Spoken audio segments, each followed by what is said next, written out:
noite, meus caros amigos, irmãos do ideal espírita, não espírita, aqueles que simpatizam com esta nobre doutrina. Sempre é com muita alegria e muita satisfação que estamos aqui hoje para tratar de mais uma temática na visão espírita.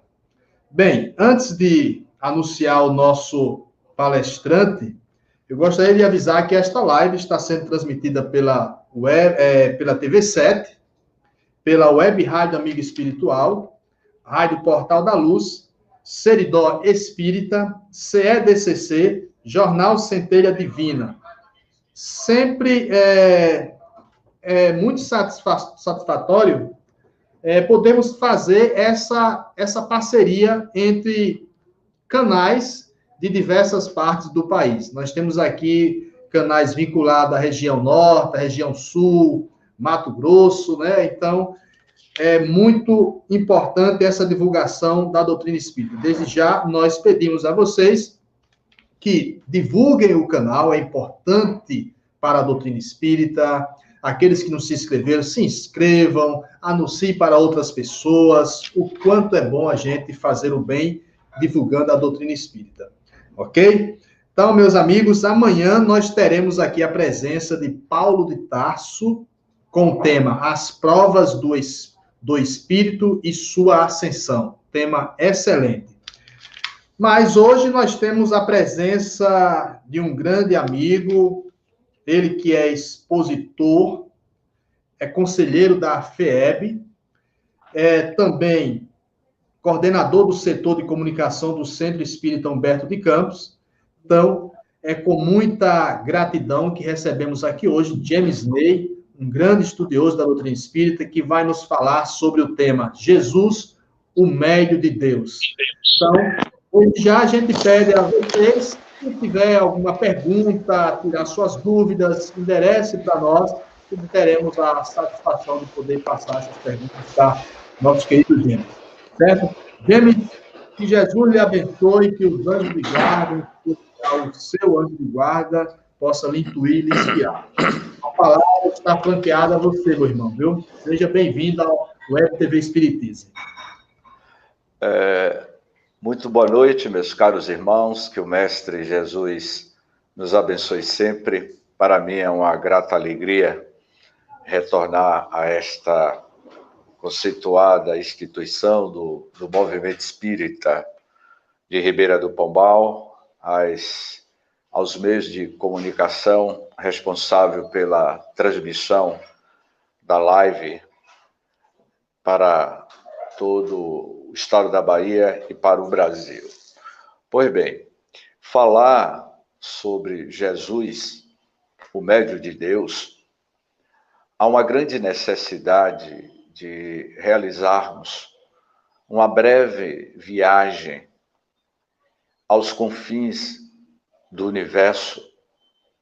É lembrar quando foi escrito no Velho Testamento o Fiat Lux, faça-se a luz. Os cosmólogos da modernidade vai dizer que o universo surgiu aproximadamente 13,5 bilhões de anos. O universo tem essa idade e ele teve como ponto de partida com uma grande explosão que iria dar origem ao que nós conhecemos hoje como o universo, e que dentro deste universo existe aproximadamente bilhões e trilhões de galáxias. E a nossa galáxia, a Via Láctea, é uma delas.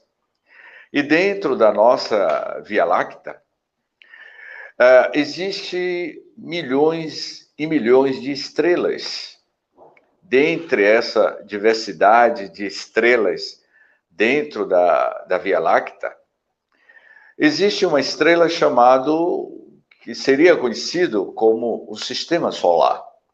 O nosso Sistema Solar tem aproximadamente 8 bilhões de anos do seu surgimento, oriundo de uma grande explosão,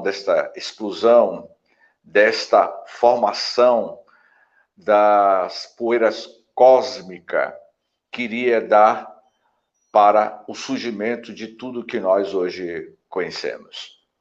E o nosso planeta Terra, conhecido também como a Mãe Gaia, tem aproximadamente 4,5 bilhões de anos. É a idade desta notável residência de todos nós, o planeta Terra. Nós sabemos que há um grande construtor, conforme André Luiz vai afirmar no seu livro Evolução em Dois Mundos, os co-criadores em plano maior. Esses co-criadores em plano maior, certamente são os Cristos planetários, os governadores espirituais que ajuda na constituição e na formação dos mundos. E o nosso Cristo planetário, o Cristo cósmico, ele é o governador da Terra. Foi este Cristo que iria, através do seu campo de amor, através do seu campo gravitacional do amor, para formar a Terra. Os bilhões e bilhões de partículas cósmicas desta grande nebulosa que iria surgir o planeta Terra, era o que eu chamei recentemente do alquimista cósmico. Era manipulação da gravidade, do campo gravitacional do amor do Cristo, para manipular a formação do planeta Terra. O Cristo que nós conhecemos, ele praticamente construiu a formação do que mais tarde seria a nossa residência.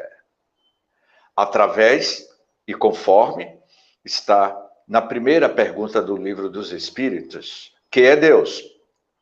E os espíritos sábios do mundo maior iria responder ao professor Rivail que Deus é a inteligência suprema, causa primeira ou primária de todas as coisas. Portanto, ele sendo esta causa primeira ou primária de todas as coisas, este Deus soberanamente bom e justo, ele não iria trabalhar nesta grande casa na paternidade universal sozinho. Ele teria os seus co-criadores. E o Cristo é um desses co-criadores que elaborou junto com a pleide de espíritos que já atingiram o patamar da autoperfeição. O Cristo que nós conhecemos, iríamos conhecer mais tarde, ele é de regiões que já não existe mais. O Cristo, o Jesus que viveu conosco, ele é o espírito mais puro que mergulhou na densidade do corpo físico. Quando houve toda uma preparação para a vinda do Messias prometido à Terra, houve preparativos anteriores a mais de 2000 anos antes do advento do espírito de luz mergulhar no orbe terrestre. Os chineses já falavam de que em um futuro próximo o governador da Terra em pessoa iria mergulhar na Terra. As antigas civilizações, os profetas da antiguidade também já previa e profetizava a vinda do Messias prometido. Messias prometido esse por Deus, porque cada planeta, cada habitação, cada residência é constituído ou constituída por um governador espiritual. Ele envia, conforme todos nós sabemos, a história do Velho Testamento nos apresenta, A vinda de Moisés foi a primeira grande revelação para a história da humanidade. O advento dos hebreus, a importância espiritual da cultura hebraica, dos hebreus daquela época, na personalidade de Moisés, para preparar o futuro terreno para a vinda do Filho do Homem à Terra. E no segundo advento, era ele, o próprio Filho do Homem de Deus, mergulhava na Terra, em um período em que a Galileia e a Palestina vivia em verdadeiras guerras civis, as guerras dos hebreus.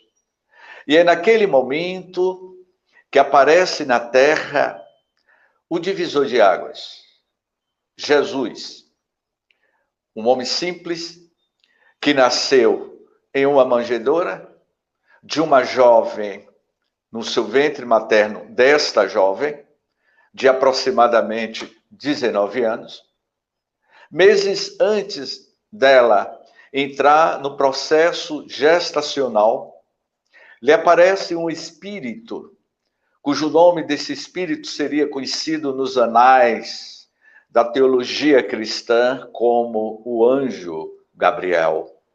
O anjo Gabriel prepara aquela jovem e lhe diz: prepara-te, você receberá o Filho de Deus na terra, o enviado, o Messias prometido. E naquele exato momento, Maria dialoga com José e prepara o espírito de José, que ele seria os responsáveis para cuidar do espírito que iria mudar a história da humanidade. Quando o amor veio à Terra. Quando o amor veio à Terra, era exatamente aquele momento em que Jesus, naquele momento simples do calendário terrestre, que Jesus nasceu no mês de abril do calendário hebraico e não em 25 de dezembro. E naquele momento, Jesus iria estar entre nós, e no momento que Jesus se faz presente, há toda uma preparação essa de espíritos que antecederam a vinda de Jesus, como Maria, como José, como João Batista, Zacarias e Isabel, os pais de João Batista, vieram antes de Jesus para preparar o terreno da chegada deste Messias prometido. Tanto Zacarias, Isabel, João Batista, notáveis médiuns, queria auxiliar neste dínamo mediúnico, queria eclodir deste espírito que simplesmente precisou de 3 anos para realizar a grande revolução na mente e no coração das criaturas humanas. No ano de 1959, na cidade de Pedro Leopoldo, Francisco Cândido Xavier, com a tua mediunidade abençoada, vai nos apresentar o livro Mecanismo da Mediunidade. É neste livro, Mecanismo da Mediunidade, que o espírito André Luiz vai fazer uma análise sobre a mediunidade do Cristo. E ele vai explicar se Jesus era o médium de Deus. Nós sabemos que todos nós temos um mentor espiritual, temos um anjo da guarda, um espírito que se comunica através de todos nós, conforme está na questão 459 do Livro dos Espíritos. Os espíritos influenciam nossas vidas bem mais do que vocês imaginam. De ordinário são eles que vos conduzem os vossos pensamentos. Portanto, todos nós estamos sujeitos à interferência de espíritos benévolos e de espíritos maléficos. Mas no caso do Cristo, não tinha espírito para interferir. O contato de Jesus, a mediunidade de Jesus, é a mediunidade de Deus. Ele é o médio de Deus. Não há e não havia intermediário para Jesus realizar as suas curas, conforme André Luiz vai dizer. Reportando-nos a qualquer estudo da mediunidade, não podemos olvidar que em Jesus ele assume, meus queridos, todas as características de exaltação divina, a exaltação do amor, da divina presença do Cristo na terra. Agiria como médio, afirma André Luiz, agiria como médio nas curas que operava? Poder-se-á considerá-lo poderoso médio curador? Não, porquanto o médio é um intermediário, um instrumento de que servem os espíritos. Não precisava de assistência, pois que era ele quem assistia os outros, agia por si mesmo. Portanto, nesta análise, tanto do André Luiz, como no capítulo 15 do livro A Gênese, os milagres do Evangelho, ele agia por si. Não havia espíritos utilizando do Cristo. O canal do Cristo era diretamente com Deus. Como eu falei ontem no estudo da obra Gênese, eu dizia que o zap do Cristo, ele tinha linha direta com o Criador, com o princípio inteligente do universo. Mas no nosso caso, há interferência, porque nós ainda não chegamos ao patamar de espíritos puros, conforme Jesus iria afirmar. Bem-aventurados os puros de coração, porque eles verão a Deus. Para que a gente veja a Deus, tenhamos que atingir o patamar que o Cristo atingiu. E aí, André Luiz, ele vai analisando Jesus, o médio de Deus, quando ele diz assim, médios preparadores, para recepcionar o influxo mental de Jesus.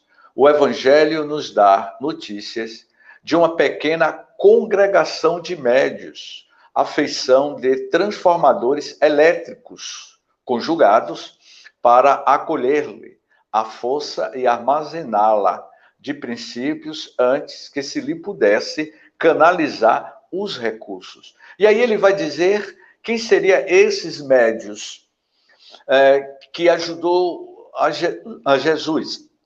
Encontramos, André Luiz vai dizer, encontramos importantes núcleos de medianeiros desassombrados, na confiança e corretos na diretriz. Aí ele vai citar Zacarias, como eu falei inicialmente, Isabel, que são os pais de João Batista, a jovem simples de Nazaré, José da Galileia, o varão que o tomaria sob paternal tutela, o Simeão e os amigos abnegados, Ana, a viúva que o esperou em oração. Ou seja, esses personagens, eles prepararam o terreno.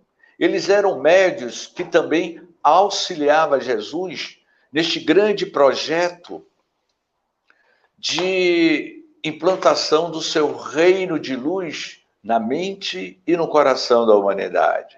Jesus teve inúmeras passagens mostrando o poder de cura, a manipulação do fluido cósmico, a manipulação do magnetismo, a luz que transbordava do Cristo era certamente elevadíssima. Para que vocês tenham ideia, quando Jesus realizava as curas de efeitos físicos, quando as pessoas tocavam na túnica de Jesus e curava. Quando Jesus curou o cego de nascença, para que vocês tenham uma ideia da dimensionalidade da luz que transbordava do Cristo, eu vou fazer uma pálida comparação. Nos anos 60, a NASA envia para o Brasil, para a cidade de Pedro Leopoldo, uma equipe de cientistas que queria estudar a paranormalidade do médium Francisco Cândido Xavier. E esses cientistas chegam com muitos equipamentos. Entre esses equipamentos, a máquina Kirlian, que é uma máquina que fotografa o campo magnético do indivíduo, da aura humana que cada um de nós possuímos. E quando eles posicionam o seu equipamento para fotografar a aura humana de Chico Xavier, eles ficaram espantados. Mostrou na fotografia que o raio quadrado da luminosidade de Chico chegava a 10 metros de raio quadrado, de luminosidade. O campo de luz ao derredor do médium Chico Xavier era de aproximadamente 10 metros de raios quadrados. Sabe o que significa isso, meus queridos irmãos, da cidade de Ribeira do Pombal? Significa, imaginemos, Ribeira do Pombal em um blackout total, às escuras. Imaginemos que o nosso amigo Ailton é o piloto de um Boeing 737. O nosso amigo Ailton é o piloto desse Boeing. E tem aproximadamente 300 pessoas dentro deste Boeing, todos da cidade de Ribeira do Pombal. Imagine que este Boeing, a 11 mil metros de altitude, passando por cima da cidade de Ribeira do Pombal, às escuras. E quando o nosso digníssimo amigo Ailton, comandante, vai chamar atenção, olha, a cidade de Ribeira do Pombal está às escuras, mas daqui, da altitude em que nós nos encontramos, a 11 mil metros de altura, 11 quilômetros de altura, eu vejo um foco de luz. Há um foco de luz intenso diante daquela escuridão total. O que eu quero dizer a vocês, que isso é a luminosidade da aura do Chico Xavier, que iluminava praticamente uma boa parte da cidade de Ribeira do Pombal. Apenas um médium simples chamado Chico Xavier. Porque ele, o Chico, transbordava gratidão, amor. Então, eu diria a vocês, e a luminosidade do Cristo, meus amigos da cidade de Ribeira do Pombal. A luz que saía do Cristo iluminava e ilumina ainda toda a humanidade. O nosso planeta Terra, ele tem um campo magnético que vibra em torno de 7,83 MHz. Há um campo vibracional de luz sobre o orbe terrestre. E essa gravidade, esse campo de luz, vem da onde? A origem dessa fonte, desta luz, desta epiderme, se assim eu posso me expressar, essa capa magnética, essa luz que envolve todo o orbe terrestre, de onde vem a origem desta luz? Do Cristo, Jesus.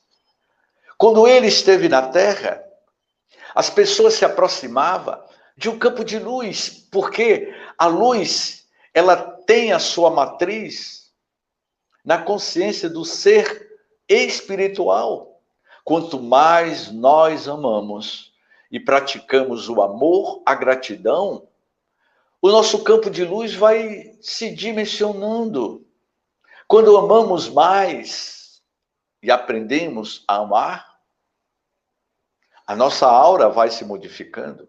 Era exatamente por isso que Jesus realizava as suas curas de efeitos físicos para o mestre divino, meus queridos irmãos, erguendo e erguido na posição de médio de Deus, lá na Galileia, quando André Luiz vai dizendo que oferecendo notável demonstração de efeitos físicos com ação à distância, transformando a água em vinho. Ele transformou a água em vinho. James, como é que o Cristo manipulou o H2O para transformar ou transmutar, na linguagem dos alquimistas, a transmutação na alteração química da composição da água, do H2O, para o vinho? E Jesus fez isso, não é? O mais interessante deste médio de Deus, a multiplicação dos pães no sermão das bem-aventuranças e peixes no torpe daquele monte para saciar a fome da turba inquieta e que foi registrado pelo evangelista João no capítulo 6, versículo 15. Eu perguntaria aos digníssimos companheiros que nos assistem, como foi possível a multiplicação dos pães? Porque os discípulos disseram, Rabi, Rabi, não há nem pão e nem peixe. E há uma multidão. Essa multiplicação foi a última apresentação do Cristo na Terra com as bem-aventuranças. Eu diria, meus caros irmãos, que as bem-aventuranças é a síntese de toda a mensagem do Evangelho apresentado à Terra. As bem-aventuranças, Jesus sela aquilo que Amélia Rodrigues vai chamar do alfa e do ômega, que o Cristo é o alfa e o ômega. É o mundo em litígio.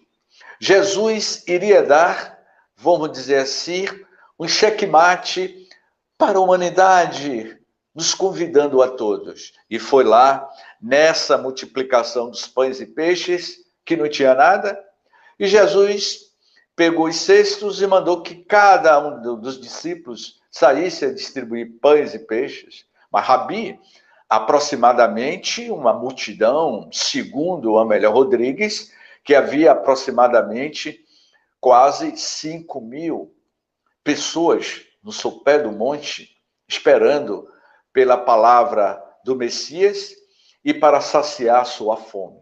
Era uma multidão que buscava matar a fome espiritual e a sede e a fome material e a sede espiritual também. E ali, quando Jesus, no seu influxo magnético, manipulando o fluido cósmico do universo, o fluido universal do nosso planeta, com seu dínamo de luz, materializa ou manipula o fermento cósmico da vida para matar a fome daquelas almas necessitadas de luz. O que Jesus deu, na realidade, não foi apenas o pão material, mas, acima de tudo, o pão espiritual. E Jesus continuou na sua grande façanha dos milagres de Jesus, conforme eu vou estudar a partir da próxima semana, todas as sextas-feiras, às 18h30, no estudo do livro A Gênese, os milagres de Jesus, que é apresentado pela Casa do Caminho. Nós vamos falar sobre os milagres de Jesus. E dentre os milagres de Jesus, os efeitos intelectuais, a clarividência. Ante Simão Pedro, cercado de personalidades inferiores, Jesus, naquele momento, demonstra conhecer a perturbação consciencial de Judas e dá dúvida de Simão Pedro. Mas, Rabi, o que nos falta para expulsarmos os espíritos imundos? E Jesus iria dizer: o que falta em vocês é fé. Se tiverdes fé do tamanho de um grão de mostarda, removerá as grandes montanhas. Jesus também iria perceber a perturbação de Judas, a fraqueza moral do discípulo Judas. Jesus sabia-se que Judas iria lhe trair. Mas em momento nenhum, Jesus criticou. Ele não criticava, ele não apontava erro, porque ele, na qualidade do espírito puro, ele não tem ego. O Cristo não tem um ego como nós temos. Se eu posso assim me expressar, o ego do Cristo é um ego cósmico, universal. O mais interessante de tantas curas que Jesus realizou era a mediunidade curativa. Paralíticos como Natanael, em Cafarnaum, na casa de Simão Pedro, que todos nós conhecemos, né? Desce pelo teto e é curado. Os cegos recuperam visão. Os cerados, leprosos, mostram-se limpos e alienados mentais, recuperam a consciência, o poder do magnetismo que saía da alma, daquele espírito. Quando o paralítico desce pelo teto da casa de Simão Pedro, aquele paralítico, há muito tempo na cama, Jesus realiza a posição da mão e com a sua autoridade moral e diz: levanta-te e anda. E Natanael levanta e volta a caminhar. Mas todos que Jesus curava, ele dava um aviso: vai e não peques mais. Muitos deles que foi curado por Jesus, voltou a errar de novo. Como muitos de nós. Quantas vezes a gente é curado pelo Cristo? E Jesus sempre nos diz: vá e não peques mais. E nas nossas sucessivas reencarnações, a gente tem cometido os mesmos erros nesses últimos 2000 anos. O mais interessante, de uma das curas mais notáveis de Jesus, que eu considero fantástica, dentre tantas, mas essa chamou atenção na cidade de Cafarnaum. Quando ele cura Natanael, há a cura do cego de nascença. Jesus, ladeado por uma multidão, entre ele, este cego de nascença, se aproxima do Rabi, naquela sua túnica, conforme a narrativa de Amélia Rodrigues, no livro Primícias do Reino. Ele tinha aproximadamente 1,75 m de altura, cabelos cor de ambar encaracolados. Narrativa de Amélia Rodrigues. Nesta obra-prima, psicografado pelo Divaldo, pelo espírito Amélia Rodrigues. Era uma beleza magistral. Era um biotipo de homem do futuro. Aquela túnica alvejante que exalava o aroma cósmico do amor. Porque o amor, as trevas, a ignorância, o ódio, não tem espaço para quem exala o aroma do amor, porque o amor transforma pedras em pétalas, em rosas. O amor transforma o veneno em água cristalina. O amor é a ferramenta mais poderosa do mundo, conforme Pierre Teilhard de Chardin iria dizer em um dos livros escrito por Anselm Grün, Amar é a única revolução. E na introdução desse livro, Amar é a única revolução, Pierre Teilhard de Chardin vai dizer que mais do que a revolução do fogo foi a revolução do amor. O homem descobriu o fogo. E quando o homem descobrir a potência que é o amor, essa será a grande revolução para a história da humanidade. Porque a revolução do amor inicia e se instala em nós mesmos. Portanto, as sombras não têm espaço para quem ama, porque quem ama exala o halo do Criador em pessoa. E o Cristo era assim, esse halo de luz em pessoa na Terra. Era uma extensão, um tentáculo do Criador neste mundo em litígio que é o nosso orbe terrestre.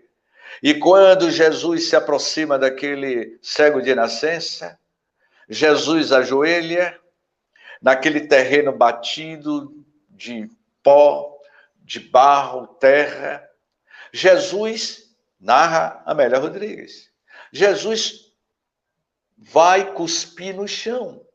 E com seu cuspe, com a sua saliva, ele faz uma pasta e com um dos seus dedos ele leva e passa nos olhos daquele cego de nascença.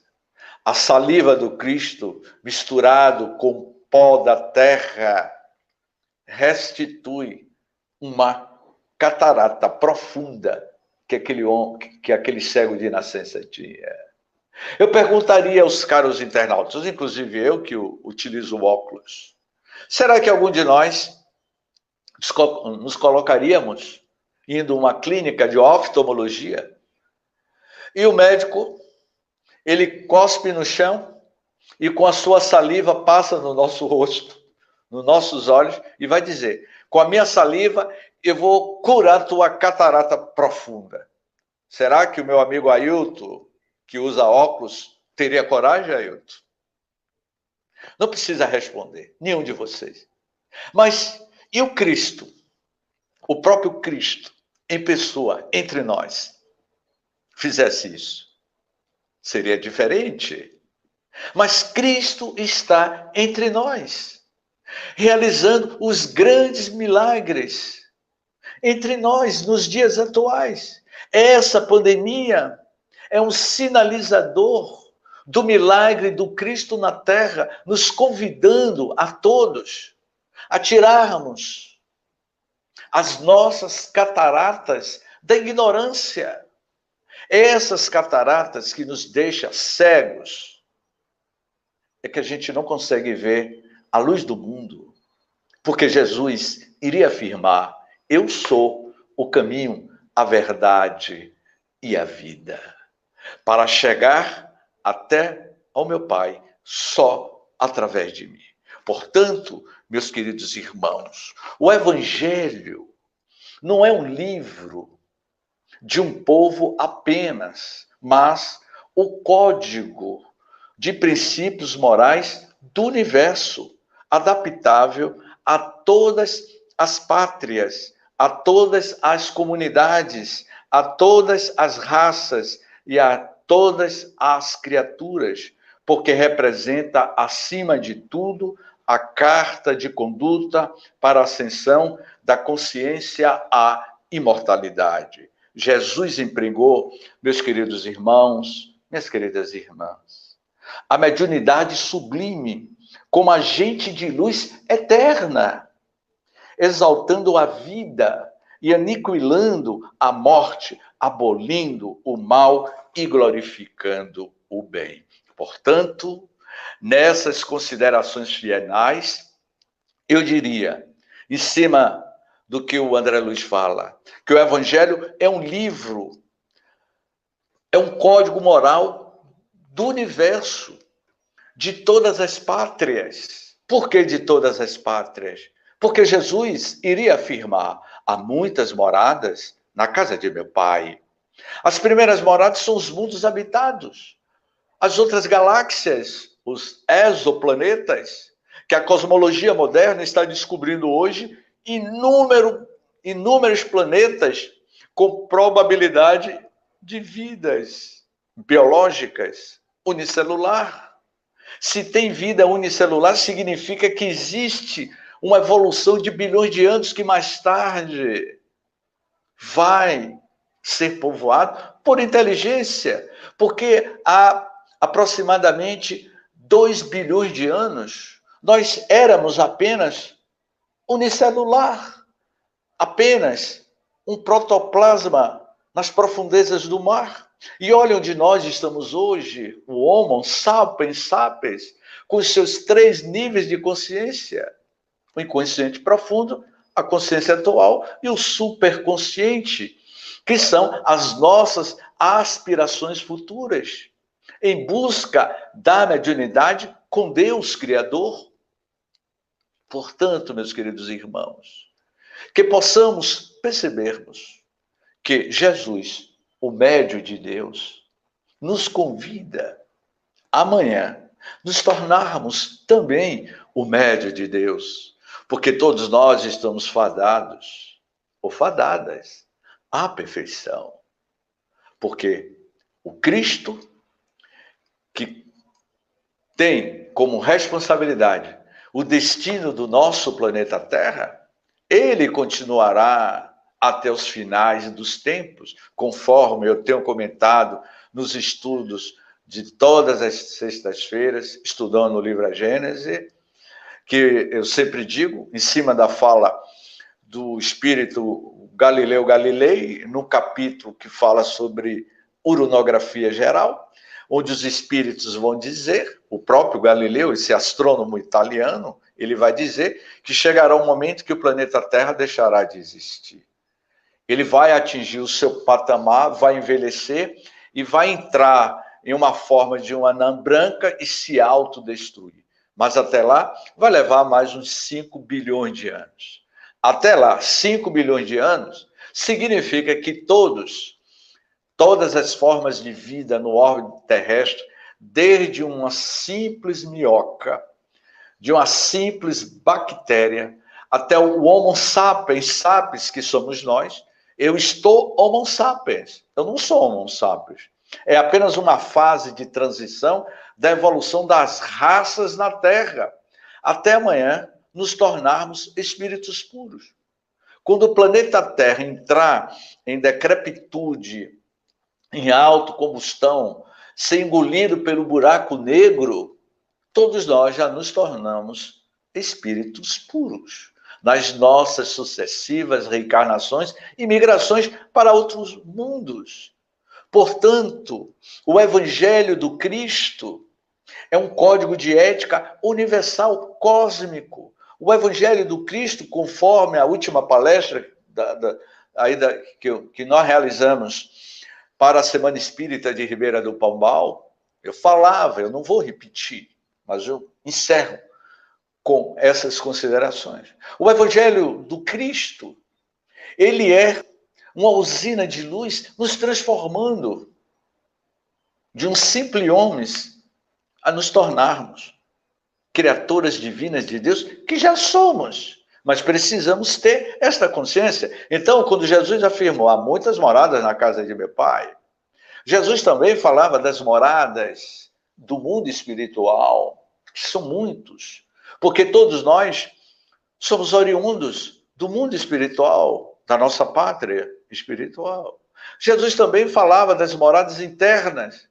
Há muitas moradas no nosso mundo interno.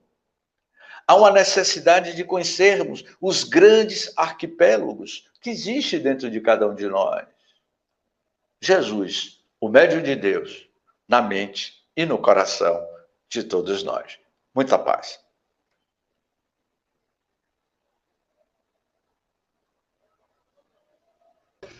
Muita paz, viu, James? Estamos aqui maravilhados, viu, com as colocações trazidas. Eu acho que o tempo ainda, 15 minutinhos, nos permite dialogar um pouco sobre tudo isso que você muito bem colocou. E eu vou começar fazendo, antes de entrar no chat, fazendo uma colocação aqui que todos às vezes falam. A mediunidade é bênção divina. Sempre nós ouvimos isso, né? E nós, a partir dessa colocação de que mediunidade é bênção divina, porém, ela é, ouvimos também isso, ela é carregada de muito misticismo, de muita dor, de muito sofrimento. E a pergunta é nesse sentido: como é que você vê essa questão? Eu não entendi, acho que falhou aqui. A mediunidade é carregada? A mediunidade, nós ouvimos o seguinte: a mediunidade é bênção divina. Porém, ela vem carregada de muito misticismo, de muita dor, muito sofrimento. E a minha pergunta é nesse sentido: como é que você enxerga, vamos dizer assim, esse paradigma, né? Que a mediunidade é bênção divina e, ao mesmo tempo, é carregada de misticismo, de dor, de sofrimento. Eu diria, meus caros irmãos, que a mediunidade é uma bênção divina, de fato. A mediunidade é algo inerente a todas as criaturas humanas. Ela é um ato divino, uma bênção divina do Criador. Eu diria que a mediunidade é algo natural para o nosso crescimento espiritual. A questão é o que a mediunidade é apresentada para muitos de nós. Eu diria que cada um da criatura humana, cada um de nós, é que vão saber como lidar com a mediunidade. Há uma questão de natureza espiritual, há uma questão de natureza moral e ética do médium. É o médium que vai decodificar de como ele vai administrar a eclosão da tua mediunidade. O Chico foi um exemplo máximo. A forma como o Chico transformava, transmutava a tua mediunidade em bênçãos divinas. O Leon Denis, o grande Leon Denis, em seu livro, eu considero a obra-prima de Leon Denis, o livro O Problema do Ser, do Destino e da Dor. O problema do ser, do destino e da dor, aliada à questão da mediunidade, a mediunidade é proporcional à forma como o indivíduo vai vivenciá-la ou vivenciá-lo, de acordo com a compreensão e a sua maturidade espiritual. Perfeito. Ok, perfeito. Nós fizemos umas perguntas aí no chat. Diz o seguinte, a primeira pergunta: James, todos somos médios, segundo a definição do codificador. Porém, o próprio codificador deixa claro que médios mesmo, só aqueles que apresentam alguma manifestação das faculdades mediúnicas. Você poderia esclarecer um pouco sobre essa questão? O que os espíritos revelaram a Kardec, que a mediunidade é algo inerente de todos nós. Quando nós reencarnamos, já trazemos, vamos dizer assim, o HD mediúnico. Agora, a forma como nós vamos utilizar essa mediunidade. Cada um de nós temos uma caixinha, não é? A caixinha do um HD para a futura eclosão da mediunidade. É a forma como você vai lidar. Um exemplo, tem pessoas... James, eu não sinto nada, eu não vejo nada, eu não tenho sentimento, não tenho nada, eu não vejo espírito, enfim, nada. Então, eu não sou médium. Aí eu digo, você é. Quer ver um exemplo? Se você começar a exercitar, começar a direcionar o teu pensamento, ou melhor dizendo, numa linguagem mais popular, direcionar a tua antena parabólica, porque a sua antena parabólica, ela só está parada no lugar. Ela está enferrujada. A sua antena parabólica, a base da tua antena parabólica, se você tiver antena parabólica em casa, está enferrujada. Então, se aí tu colocar algum óleo para amolecer os parafusos que está emperrando a antena parabólica, ela vai melhorar. E quando ela mexer, ele vai entrar em conectividade ou em sintonia com as frequências do universo. Para que vocês entendam, meus queridos irmãos, o querido André Luiz, no primeiro capítulo do livro, Evolução em Dois Mundos, ele vai falar sobre o grande magneto, ele vai falar sobre ondas mentais. André Luiz vai dizer que todo o planeta Terra é envolvido por uma substância chamada vibrações, e que nós estamos mergulhados nesse campo de vibrações. O que nos cabe é exercitarmos, desenvolver de forma natural isso que já existe em cada um de nós. Respirar, a reprodução humana, a necessidade de beber e de comer, são necessidades fisiológicas. São instintos fisiológicos. A mediunidade é uma questão de saber exercitá-la, mas todos nós, sim, somos portadores. O que o Kardec quer dizer é isso. Mas há indivíduos que têm uma potencialidade maior. Eu diria a vocês, que aqueles que têm uma mediunidade mais aflorada são mais responsáveis, muito mais responsáveis. Que diga Daniel Douglas Homer. Eu só vou dar esse adendo. Daniel Douglas Homer, o médium voador do século XIX, que não acreditava em espiritismo. Veja essa. Não acreditava em espiritismo. Daniel Douglas Homer combatia Allan Kardec. Ele era um médium de levitação. Ele fez experiências de levitação no Palácio de Versalhes, entre os czares da Rússia. Daniel Douglas Homer fez várias apresentações nos Estados Unidos, depois veio para a Europa. Foi para a Itália, foi expulso da Itália porque o Papa não admitia aqueles fenômenos de levitação. Daniel Douglas Homer escreve um livro falando sobre espiritismo, combatendo o espiritismo. Mas Daniel Douglas Homer, Kardec escreve na Revista Espírita falando sobre a mediunidade de Daniel Douglas Homer, porque Daniel Douglas Homer, ele viveu no mesmo período de Kardec. Kardec escrevia artigos falando sobre Daniel Douglas Homer. E Daniel desencarna aos 54 anos, se eu não me engano, em 1860, e retorna à pátria espiritual. Esse Daniel Douglas Homer, que foi um dos maiores médios do século XIX, ele reencarna na cidade de Feira de Santana, no dia 5 de maio de 1926. O Daniel Douglas Homer, que andava se exibindo no Palácio de Versalhes, com os czares, que foi casado, e que a esposa morreu muito nova, que viveu nos Estados Unidos, que Kardec escreveu artigos falando de Daniel Douglas Homer. Ele reencarnou no dia 5 de maio de 1926, sabe aonde? Na cidade de Feira de Santana. E hoje, quem é aquela personalidade? Divaldo Pereira Franco. E que o meu amigo Adilto Pugliese escreveu um livro sobre Daniel Douglas Homer, o médium voador, e que é a própria história de uma das reencarnações do Divaldo, que hoje Divaldo é o apóstolo do século XX e do século XXI.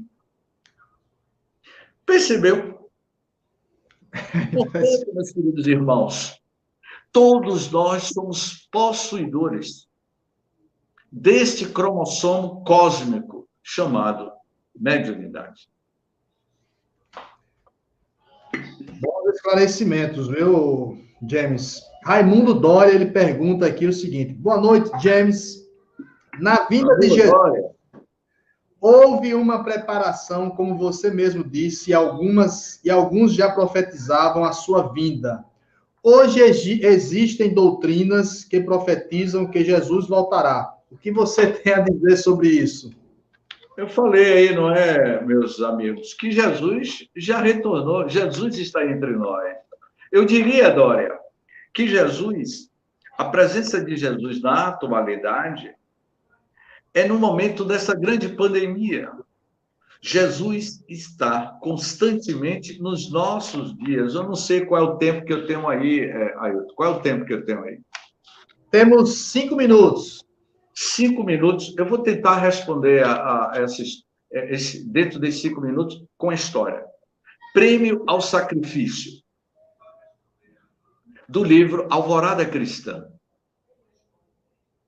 3 irmãos no mundo espiritual.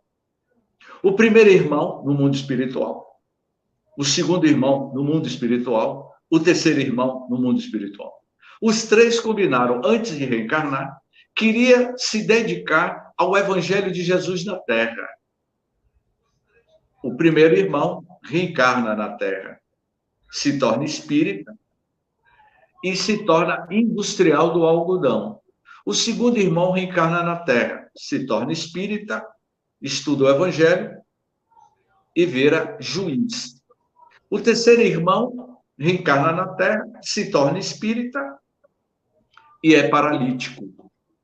Os 3 da Terra, o industrial do algodão, o juiz e o paralítico, todos pregavam o Evangelho de Jesus. Todos eles. Durante a vida deles na Terra, sempre foi pautado com o Evangelho de Jesus. O industrial ganhou muito dinheiro, fazia trabalho de ajuda social. Esse desencarna, quando chega no mundo espiritual, pergunta: o que você fez na Terra? Eu fui dono de empresas, o dinheiro que eu ganhava eu ajudava os próximos. Aí ele colocou lá na balança e pesou que as moedas espirituais dele iluminou. O segundo era juiz, e como juiz e advogado, ele advogava a favor dos pobres. Esse, quando desencarnou no mundo espiritual, foi colocado na sua contabilidade, e lá na sua contabilidade houve um peso, muita luminosidade na contribuição que ele teve na Terra como juiz. E o irmão paralítico, que levou a vida inteira em cima de uma cama, que não tinha dinheiro, que não podia fazer nada. A única moeda que esse paralítico tinha era o verbo, ele conversava com as pessoas necessitadas.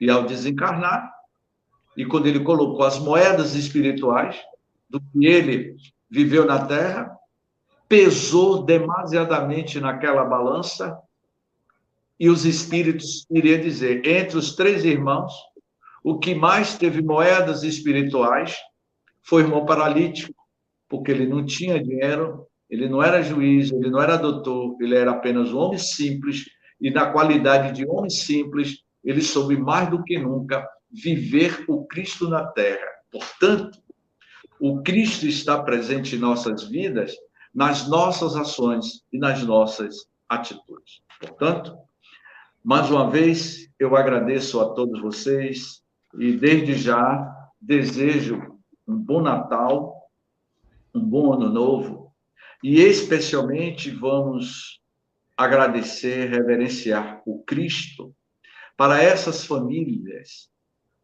que teve os seus entes queridos vítimas da Covid-19. Que tenhamos um Natal direcionado com as nossas sinceras preces para essas famílias que vai sentir a ausência dos seus entes queridos vítima desta grande pandemia. Gratidão, namastê a todos.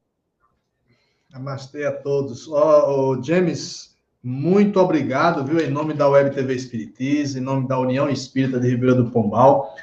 Gratos por aceitar o nosso convite e, com certeza, faremos mais outros convites e esperamos que você possa nos atender como muito bem nos atende, viu? Então, muita paz, que Jesus nos abençoe, em especial você, que você continue levando a mensagem do Cristo. Hoje, uma mensagem belíssima, né, e profunda, que nos toca, né, os corações. Então, até a próxima, um abraço, um beijo no coração, meu irmão. Obrigado, Ailton. Muita paz, meu querido. Fica com Deus. Obrigado.